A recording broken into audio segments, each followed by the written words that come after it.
किसी भी देवता की भक्ति करने से इतना कुछ एक साथ आपको प्राप्त नहीं हो सकता जो महादेव की भक्ति करने से आपको प्राप्त होगा। कुछ लोग पूछते हैं कि आप हमेशा कहते हैं कि महादेव की भक्ति करो, महादेव की भक्ति करो। आखिर महादेव की भक्ति करने से क्या प्राप्त होगा, क्या फायदा होगा? संसारी मनुष्य पहले अपने फायदे की बात करता है, आंतरिक वार्ता, अध्यात्म की वार्ता तो बाद में आरंभ करता है। पहले उसका प्रश्न होता है कि मेरा फायदा क्या होगा, मेरा संसारिक फायदा क्या होगा। दर्शकों, जो फायदे आपको इस वीडियो में बताए जाएंगे ना, ये फायदे किसी दूसरे देवताओं की भक्ति करने से आपको प्राप्त नहीं होंगे। पहला प्रमुख फायदा, जिन घरों में संतान उत्पन्न नहीं हो रही, कुल की वृद्धि नहीं हो रही, अगर कुल की वृद्धि ही नहीं होगी तो आप किसके लिए जी रहे हैं? आप धन इकट्ठा कर रहे हैं, किसके लिए कर रहे हैं?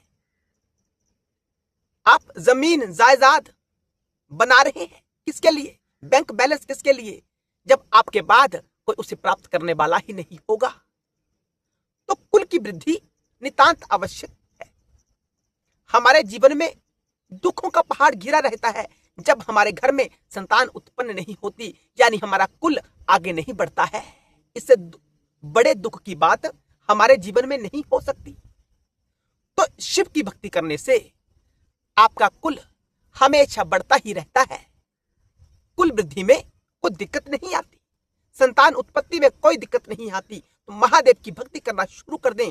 अगर आपके घर में संतान का अभाव है, आपके पास सब कुछ है लेकिन घर में संतान नहीं है, तो महादेव की आराधना अभी इस वीडियो से देखने के बाद आरंभ कर देना। दर्शकों, दूसरा बड़ा लाभ कि संपत्ति भौतिक जगत है। भौतिक जगत में हमारी आकांक्षाएं भी भौतिक होती हैं। हमारे पास अच्छी गाड़ी भी होनी चाहिए, एक बहुत बढ़िया घर भी होना चाहिए, बैंक में बैलेंस भी होना चाहिए। कैसे होगा? काम धंधा चलता ही नहीं है, नौकरी प्राप्त नहीं होती, और जो कुछ हमारे पास होता है वो बीमारियों में ही नष्ट हो जाता है, यानी संपत्ति का नाश हो जाता है।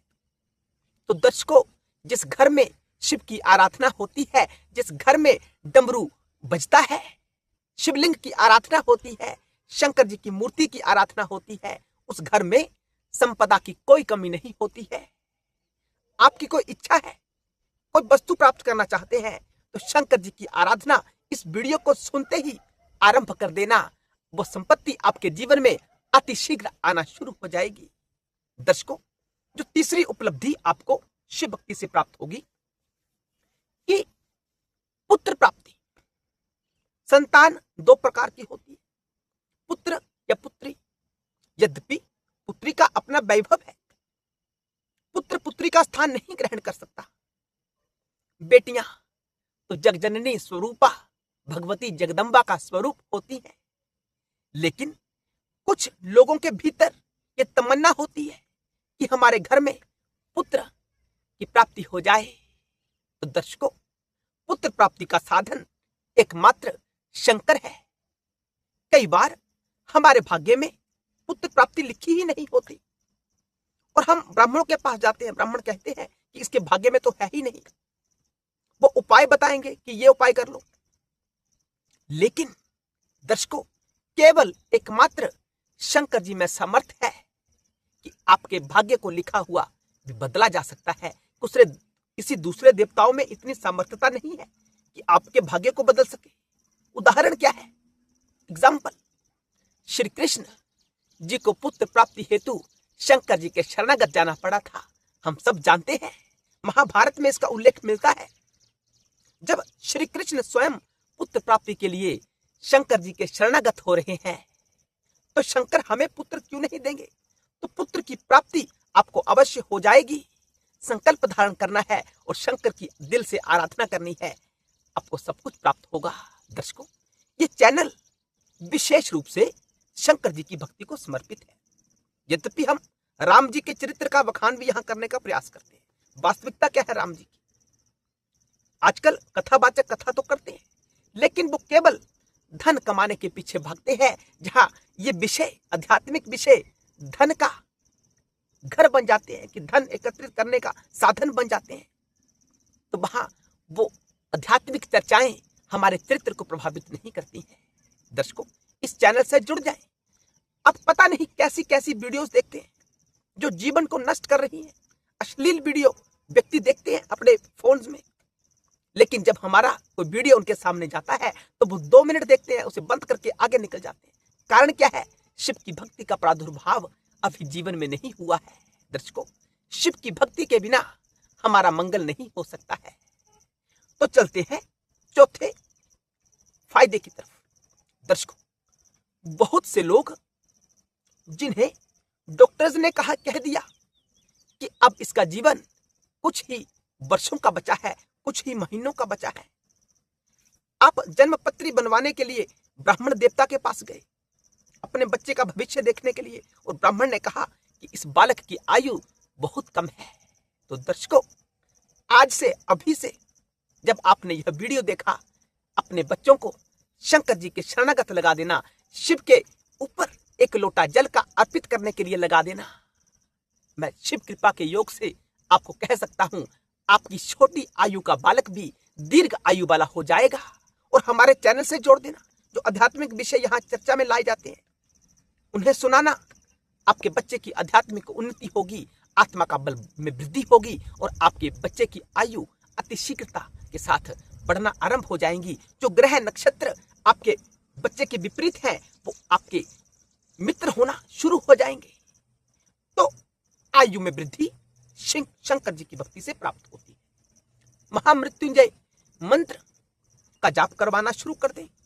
किसी तत्वदर्शी गुरु से मंत्र दिलाएं।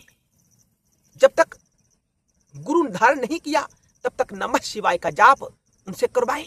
शिवलिंग पर जल डलवाएं। प्रतिदिन उन्हें शिवालय भेजा करें। ये घर में ही नर्मदेश्वर शिवलिंग रखें और उसकी प्रतिदिन आराधना करें। सच्चे भाव के साथ आपके बालक की आयु में वृद्धि अवश्य होगी। दर्शकों, यह समर्थ केवल शंकर जी के पास ही होता है। वो भाग्य में लिखी हुई बातों को भी बदल सकते हैं। जो 5वां फायदा होगा कि एक बार आपने शंकर जी की आराधना शुरू कर दी। किसी ब्राह्मण ने कहा, यह हमारे चैनल के माध्यम से सुना, यह पंडित प्रदीप मिश्रा के माध्यम से सुना, या कोई अन्य प्रवचन करता है उसके माध्यम से सुना कि शिव की आराधना करो। आपने जाने अनजाने में शंकर जी की आराधना शुरू कर दी। अभी आपका मन नहीं है, लेकिन फिर भी आपने आराधना शुरू कर दी। आराधना करते रहो हठ के साथ कि मैं तो मंदिर जाऊंगा, चाहे मेरा मन कहे या ना कहे। दर्शकों, धीरे धीरे जो आपका मन नहीं लगता वो लगना शुरू हो जाएगा। नाम जप, मंत्र जप में भी मन नहीं लगता तो वह भी लगना शुरू हो जाएगा। दान, तप, तर्पण इत्यादि क्रियाओं में मन लगना शुरू हो जाएगा। सच बोलने का मन नहीं करता, झूठ पे झूठ बोलते रहते हैं। सुबह से लेकर शाम तक की सारी क्रियाएं मिथ्या होती हैं, झूठी होती हैं। हम अंदर से कुछ और बाहर से कुछ और होंगे। तो दर्शकों, जब हम जैसे कैसे भी शंकर की आराधना शुरू कर देते हैं तो हमारा यह स्वभाव परिवर्तित हो जाता है, यानी धर्म में वृद्धि होती है। दान दक्षिणा देना शुरू कर देते हैं, तप करना शुरू कर देता है, मन लगना शुरू हो जाता है ना। सारी वार्ता मन की होती है। जो हम कोई कार्य नहीं कर पाते उसके पीछे मन ही कारण होता है। मन को लगाना है तो शिव भक्ति को करने से मन आपका धर्म में लगेगा, और धर्म में जब मन लगता है तो नंदी का जागरण होता है, और नंदी के जागरण से शिव तत्व की जागृति होती है। आत्मा का बल बढ़ता है और भोग और मोक्ष दोनों प्राप्त होते हैं।